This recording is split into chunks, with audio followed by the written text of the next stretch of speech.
Eles estão lidando com predadores, criminosos que vêm sangrando a nação, apostando com o sangue das crianças. Foi isso que o Hamas fez em 7 de outubro.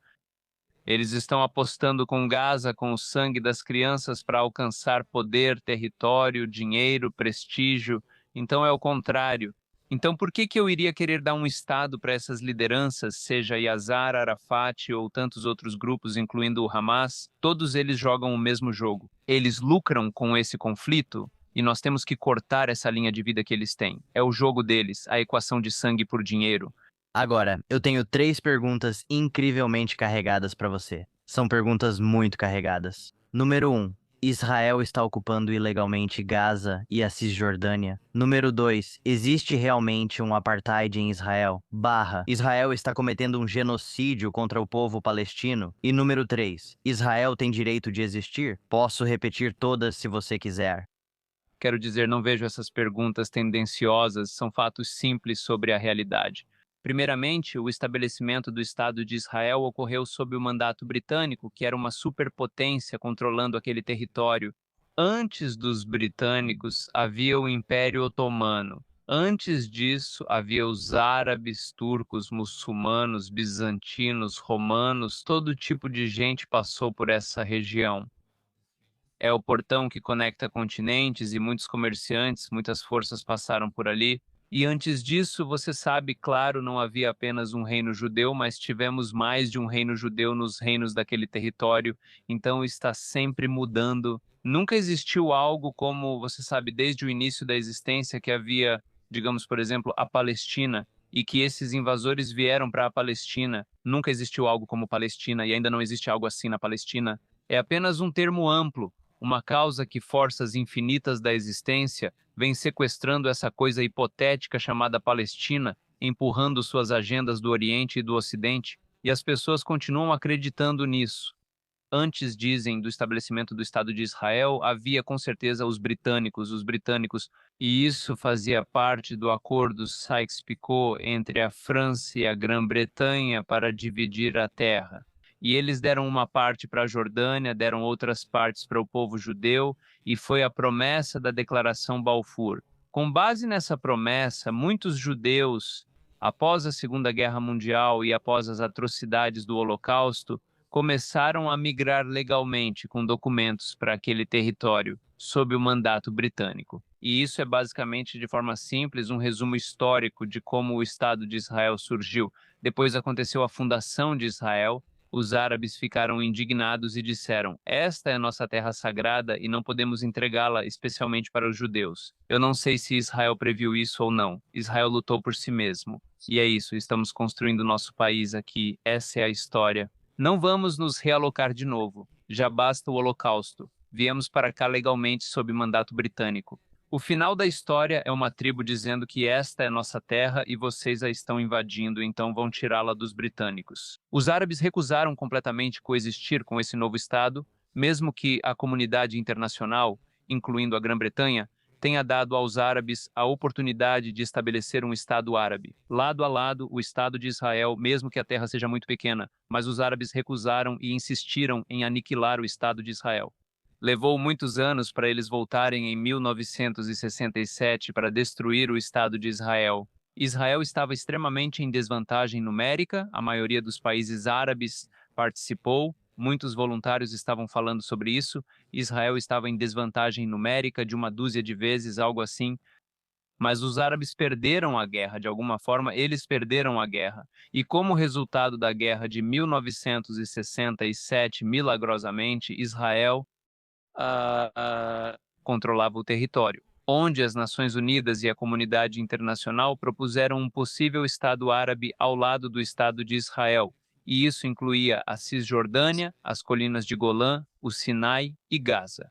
Então, os árabes perderam essa terra como resultado da guerra. Não que Israel quisesse intencionalmente expandir seu território, é que a guerra simplesmente aconteceu nessa região. E como Israel se defendeu contra a invasão árabe, eles tomaram o controle da terra.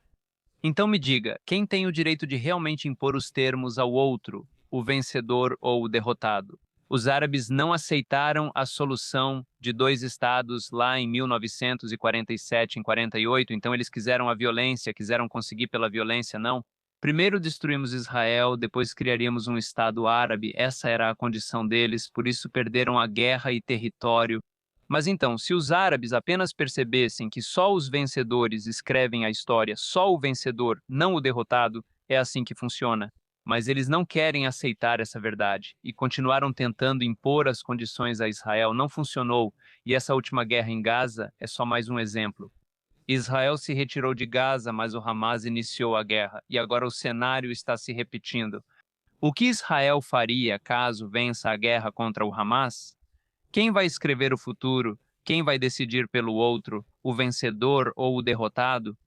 Por isso os árabes não aprenderam, sabe? E é difícil dizer porque, já que deixei a região há tantos anos, quero dizer árabes, tipo, porque eu não sabia se era uma questão de sangue. Meu sangue é árabe, mas já faz tantos anos que eu abandonei toda essa ideia de nacionalismo e todo esse tipo de crenças absurdas e estupidez que eu sinto que, sabe, eu pertenço a um universo diferente, nem parece que é a Terra. Mas enfim, se eu tivesse que descer e entrar nessa mentalidade, nós somos um povo muito arrogante e não aceitamos a derrota, e toda vez que somos derrotados, tentamos fingir que somos vitoriosos como alguém que apanha feio, mas depois sacode a poeira e finge que foi o vencedor da situação. É uma mentalidade muito arrogante que é presa em um ciclo vicioso de orgulho, de vergonha, de culpa, um nível de consciência muito baixo. Eles não amadureceram nisso e eu gostaria que crescessem, esquecessem a fronteira política e vissem Israel como realmente é. Israel não é um estado de apartheid. Porque quando você vai ao estado de Israel, você encontra todos os tipos de etnias, especialmente minorias como cristãos, drusos, muçulmanos. O árabe em Israel é uma língua oficial e está até antes do inglês. Tem o hebraico, tem o árabe, depois vem o inglês. No Estado de Israel, você tem representantes das comunidades árabes dentro do parlamento israelense, dentro do Knesset israelense. Os árabes são uma parte muito importante do tecido social israelense. Eles desempenham um papel significativo na segurança e em muitos outros departamentos. Muitos deles são médicos e eles simplesmente trabalham lado a lado.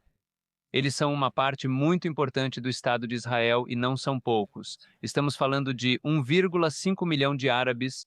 Se você perguntar a essa minoria árabe em Israel se trocariam a cidadania israelense por viver em qualquer país árabe, eles vão te matar.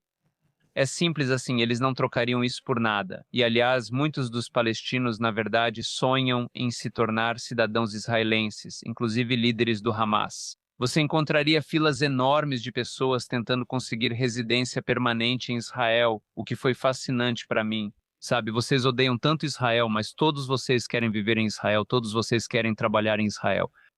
Então temos esse tipo de auto-engano e enganação, mentira em cima de mentira, e Israel não pode ser um estado de apartheid, não desse jeito. Claro, você encontra algumas pessoas racistas, pessoas de mente fechada, fanáticos, eles estão em todo lugar, mas não são a maioria. E quando eles aparecem, a consciência coletiva do povo judeu rejeita isso, rejeita esse tipo de extremista extremo. Vimos como Israel demonstra sua democracia continuamente, poderia continuar para sempre e de maneira pacífica quando vem algumas forças extremas surgindo dentro da sociedade. É uma nação muito bonita, pessoas reais, de verdade. Isso não pode ser. Você nunca vai encontrar abuso contra trabalhadores árabes que trabalham lá regularmente, vindos, aliás, de Gaza, onde Israel permitiu que dezenas de milhares de trabalhadores entrassem justamente na véspera do ataque de 7 de outubro. Eles estavam facilitando para o povo de Gaza, trazendo-os, dando-lhes permissão de trabalho para virem trabalhar e voltarem para suas casas à noite. Para ajudar a economia palestina, porque Israel sentiu a responsabilidade, temos que ajudar a revitalizar a economia deles sob o cerco, esperando que as coisas mudem para melhor. Recebendo esses trabalhadores, você não vai ver, eles têm todos os direitos do mundo como mão de obra, trabalhadores, etc. Veja, é de forma regular. Israel lida com centenas de milhares de trabalhadores árabes em seu estado. Então, para aqueles que dizem que Israel é um estado de apartheid, eles só querem mesmo acusar e condenar Israel. Por, sei lá, qualquer motivo que eles tenham. Ódio muçulmano, eu acho. Ódio muçulmano. Qual era a terceira pergunta? A terceira era: Israel tem direito de existir? Uau! E quem sou eu para decidir isso? Quem sou eu? Ninguém tem o direito de decidir ou validar Israel ou cancelar Israel. Ninguém, nenhuma autoridade, nem as Nações Unidas, nem os Estados Unidos. O maior aliado tem o direito de decidir o destino de Israel. Ao dizer hoje você tem direito de existir, amanhã talvez algum grupo pró-Palestina assuma a política americana e então eles possam decidir pela aniquilação do Estado de Israel. Não é uma questão de opinião, é a realidade dos fatos. Por quê? Pessoalmente, eu não gosto de seguir pelo caminho de, ok, conexão religiosa e histórica com a Terra Santa, etc. Ok, esse é um grande sonho e Israel não está mentindo quando diz isso. Eles têm suas raízes, têm sua herança, têm todas as evidências do mundo de que existiram ali. Ao longo dos séculos e mesmo antes do estabelecimento do Estado de Israel, as comunidades judaicas mantiveram presença ali, naquele solo. À medida que os poderes iam mudando de romano para bizantino para muçulmano, as comunidades judaicas estiveram lá ao longo dos séculos. Mas o que realmente é mais importante hoje em dia, e é assim que eu prefiro enxergar, temos 10 milhões, quase 10 milhões de cidadãos do Estado de Israel que nasceram naquela terra. Se você nasceu naquela terra, então você tem o direito de nascimento àquela terra. Essa é uma regra universal acima de qualquer política, religião ou história. Não importa os ancestrais, não importa quem estava lá há 100 anos ou até mesmo há 10 mil anos. O importante é que nasci aqui e tenho o direito de estar neste lugar. Esse é o fim da história, isso define Israel. Então, todo esse caos de que esta é minha terra, que esta é a terra do meu avô, não importa se é sua terra ou não. Não venha me dizer que o tataravô do meu tataravô estava nesta terra. Os turcos também podem dizer a mesma coisa. Certo? Então, Israel foi estabelecido como um estado legal pela autoridade da terra. Eles têm uma conexão histórica, têm uma conexão religiosa, uma conexão espiritual com a terra, mas mais importante ainda é o direito de nascimento deles estarem lá. E ninguém tem autoridade para forçá-los, realocá-los ou sequer ousar aniquilá-los. Se eles estão tentando fazer isso, significa que vamos transformar o mundo em caos e nunca vamos acabar com esse ciclo vicioso de violência. Sabe, uma coisa que eu ouço muito do pessoal bem anti-Israel, uma coisa que eles dizem é que eles falam duas coisas que não podem existir simultaneamente. Por um lado, eles dizem que Israel tem um dos exércitos mais poderosos do mundo. E por outro lado, eles dizem isso. Israel está tentando cometer um genocídio contra o povo palestino, o que para mim não faz sentido. Porque se Israel tem um exército muito forte, e tem mesmo, então eles poderiam eliminar todos os palestinos da face da terra, especialmente em Gaza e na Cisjordânia, em, sei lá, 1 hora, eu imagino. Você acha que Israel está tentando cometer um genocídio contra os palestinos? Ou está ativamente e deliberadamente cometendo crimes de guerra contra os palestinos? O que você pensa sobre isso? Isso é absurdo e isso é propaganda pró-Palestina. Israel é o estado mais responsável quando se trata de moralidade. A moralidade deles vai além de um regime político, é a moralidade do povo judeu, uma herança tão rica, uma consciência avançada que contribuiu para a vida em todos os campos, em todos os aspectos da vida. Como podemos ser tão cegos? Basta olhar para a contribuição do povo judeu e sua atitude em relação à vida. Onde quer que estejam, são as pessoas mais pacíficas. Então, Israel é apenas uma extensão dessa mentalidade que acredita que dependemos uns dos outros. E acusar Israel de genocídio, especialmente quando Israel é a única vítima de um genocídio, e então tirar deles o direito de se defenderem. Eu não quero dizer oferecer ajuda a eles, já que nós já experimentamos no século passado o que aconteceu e o ódio contra os judeus e do que alguns de nós somos capazes. E todos nós dizemos isso e cantamos ao longo dos anos, nunca mais, nunca mais. E agora está acontecendo bem diante dos nossos olhos e agora falhamos novamente, moralmente. Então, em vez de estender a mão para Israel em sua luta contra simplesmente selvagens, não é que Israel esteja lutando contra uma nação ou contra um povo, Israel está lutando contra selvagens. O que fazemos? Não permitimos que se defendam, não ajudamos e ainda condenamos. Enquanto o predador escapa, nos esforçamos para dar aos selvagens uma chance de sobrevivência. É assim que estamos infligindo ainda mais dor a Israel enquanto eles lamentam essa atrocidade. Então, acusar Israel de genocídio é uma mentira, é infundado. Nenhum deles tem meios para apoiar isso. E se eles estão apenas usando algumas fotos que vêm da Síria de muitos anos atrás e dizendo isso é Gaza, olha o que Israel está fazendo em Gaza. Ok, nós vemos a destruição dos prédios, e eu não quero dizer todos, mas vamos dizer pelo menos a maioria desses prédios. Eles receberam ligações para evacuar, a não ser que fosse um alvo direto, um líder de alto escalão do Hamas, e a decisão fosse matá-lo. Ele tem sua tribo ao redor dele, a tribo dele faz parte do processo dele. Eu acho totalmente justificado. Se enquanto esse membro ou esse líder do Hamas quiser sobreviver, ele vai sobreviver e continuar realizando mais ataques e causando mais problemas, então é o mal necessário. E é isso que acontece na guerra. Pessoas morrem. Não posso afirmar que isso seja genocídio. Genocídio é algo bem diferente.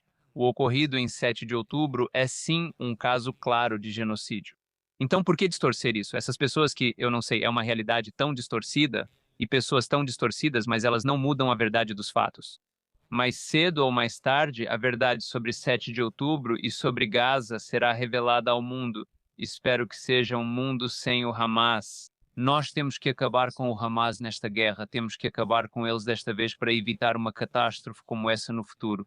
E eu tenho certeza de que após a guerra faremos tudo o que for preciso para reconstruir Gaza, para ajudar o povo, e as pessoas vão se curar com o tempo.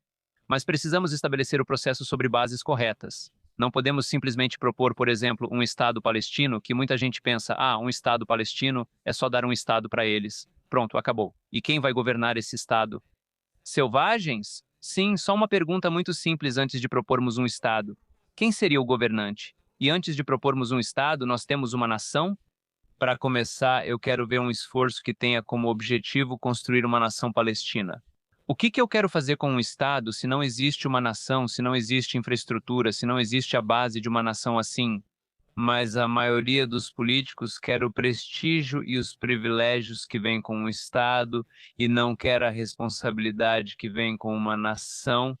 Para construir a nação, é preciso uma liderança altruísta que dê ao povo tudo o que tem: conhecimento, sabedoria, educação, economia, um bom plano. Eles abrem mão dos interesses pessoais para o crescimento da nação. Estamos lidando com predadores, criminosos que vêm sangrando a nação, apostando com o sangue das crianças. Foi isso que o Hamas fez em 7 de outubro. Eles estão apostando com Gaza, com o sangue das crianças, para alcançar poder, território, dinheiro, prestígio. Então é o oposto. Então por que eu iria querer dar um Estado para essas lideranças, seja Yazar, Arafat ou outros muitos grupos que incluem o Hamas? Todos eles jogam o mesmo jogo. Eles lucram com esse conflito e nós temos que cortar essa linha de vida que eles têm, é o jogo deles. A equação de sangue por dinheiro, sangue derramado. Sempre que eles ficam sem dinheiro e querem estimular a economia, eles derramam sangue. Por mais estranho que pareça, é assim que funciona. Então isso precisa chegar ao fim. E é por isso que você provavelmente me ouve em muitos outros lugares, muito emocionado com isso e gritando alto, parecendo um louco. Agora realmente não me importo mais com o que pensam de mim, é o que é. A situação me fez ser assim. Precisamos expressar isso de todas as formas possíveis, porque construindo pontes de entendimento vamos parar de dar poder ao predador contra o Pere. E eu não me importo com o Estado palestino, eu não quero um Estado palestino, eu me importo que a gente dê à nova geração de árabes que vivem naquela região, se eles escolherem viver em paz ao lado do Estado de Israel, que a gente dê economia para eles, dê educação, abra pontes entre eles e o resto do mundo, que a gente os integre a uma sociedade mais elevada. Eu sou a favor de tudo isso, mas eu quero dar um exército, armas, poder e mais dinheiro para um bando de líderes corruptos? De jeito nenhum, isso não vai acontecer. Eu vou lutar até a eternidade. Que sempre que esse tipo de criminoso tentar se aproveitar da situação de novo, nós teremos que pará-los. Principalmente nada mais de dinheiro do contribuinte americano. Para qualquer entidade palestina que não respeite e aceite Israel, o direito de Israel de existir naquela região. Enquanto eles não aceitarem isso como realidade protegida pela terra, protegida pelo céu, que esse grupo incrível de pessoas tem o direito de viver nessa terra, o direito de nascimento de viver nela, Enquanto eles não tiverem isso, eles não admitem. Sem dinheiro, sem financiamento, sem apoio, nem mesmo reconhecimento de nada,